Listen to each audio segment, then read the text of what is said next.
Pessoal, a gente vai falar de um tema muito frequente aqui no consultório que eu sempre tenho que orientar os pacientes. Eles me perguntam que é a respeito da quiropraxia. Quiropraxia, se ela ajuda, se ela atrapalha, se pode, se não pode, quando pode. E eu vou tirar todas as suas dúvidas. Então, já se inscreve no canal, senta aí, fica aqui comigo que eu vou te tirar todas as dúvidas baseado em ciência e nas diretrizes das sociedades mais relevantes do mundo a respeito do tema. Então, antes de tudo, é importante entender o que é a quiropraxia. A quiropraxia nada mais é do que a manipulação das articulações de maneira geral, né? Isso é feito por um profissional que tem diversas origens, a maior parte deles pode ser fisioterapeuta, mas não necessariamente. A gente sabe que isso acontece no cotidiano, é muito comum. E o que a ciência fala sobre isso? Então já fica aqui, se inscreve no canal, curte o vídeo que me ajuda a divulgar esse conteúdo. E se você tem alguém que tem dúvidas e quer saber um pouco mais sobre o assunto, se sofre com problemas da coluna, manda esse vídeo e ele vai tirar várias dúvidas aí a respeito do tema. Eu vou usar aqui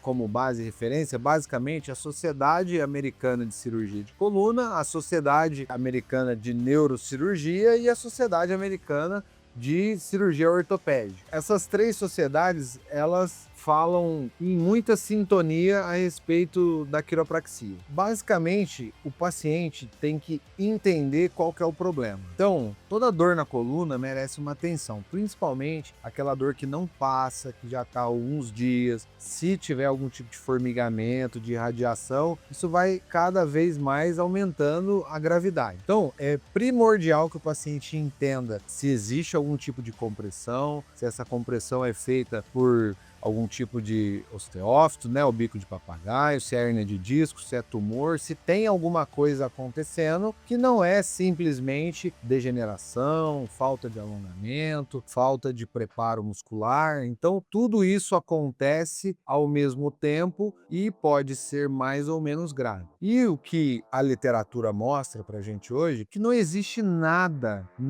que aumente a indicação ou prevaleça a indicação aí de quiropraxia em detrimento de outras coisas, como por exemplo a fisioterapia. E a fisioterapia, ela é um pouco menos agressiva do que a quiropraxia. Por quê? Porque os pacientes submetidos a ambos os procedimentos, a ciência mostra que os pacientes com fisioterapia têm um grau de evidência documentada muito melhor de resultados positivos. O problema da quiropraxia, na minha lida como cirurgião da coluna, é que em grande parte ela é muito dependente de quem faz isso daí. Por quê? Porque imagina só a situação, tem uma paciente, uma mulher ou um homem, enfim, mais franzino ali, de menor estatura, menor peso, consequentemente os ossos e as articulações serão menores. E imagina uma pessoa manipulando esse paciente com muita agressividade. Isso incorre um risco muito grande de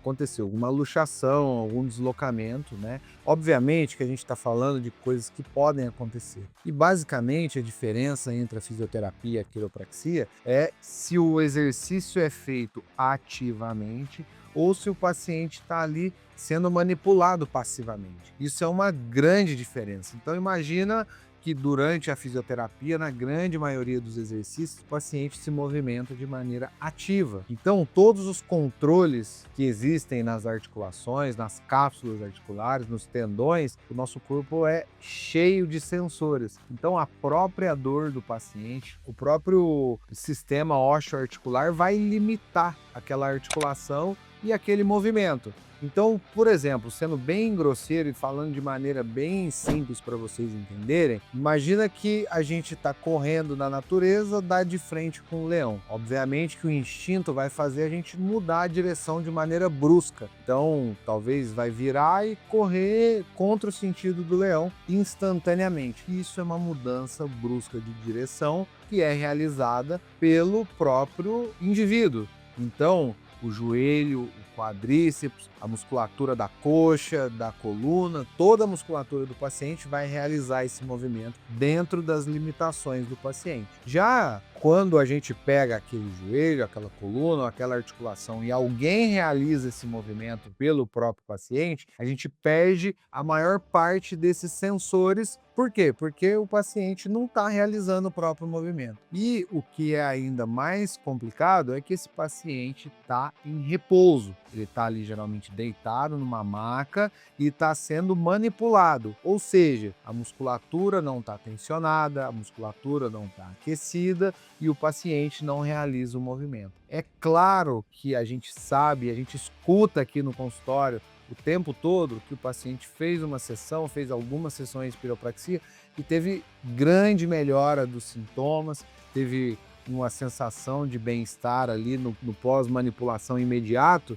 e isso existe, a gente não pode ignorar isso. Mas como eu disse antes, isso é 100% dependente de quem está fazendo. Então é muito importante ter bastante cautela, bastante cuidado, ter as melhores referências para a gente poder fazer esse tipo de tratamento. E como não tem melhora significativa em relação à fisioterapia, o que acontece é que alguns cirurgiões, ou até a grande parte deles, a grande maioria, acaba por ter uma cautela ainda maior com a quiropraxia. Então, basicamente, essas são as diferenças. O importante é sempre estar do lado de um profissional adequado, seja para ser seu médico da coluna, seja para ser seu fisioterapeuta, seja para ser seu quiroprata. É super importante ter sempre do lado um profissional bem capacitado, que assim a gente vai evitar complicações. Tem algumas situações que realmente a gente não pode fazer esse tipo de manipulação. Quando? Basicamente, quando a gente tem compressões da medula, então a literatura é enfática em desaconselhar esse tipo de situação. Então, o paciente que está com a medula presa, seja por uma estenose do canal, seja por uma hérnia, seja por um tumor, né?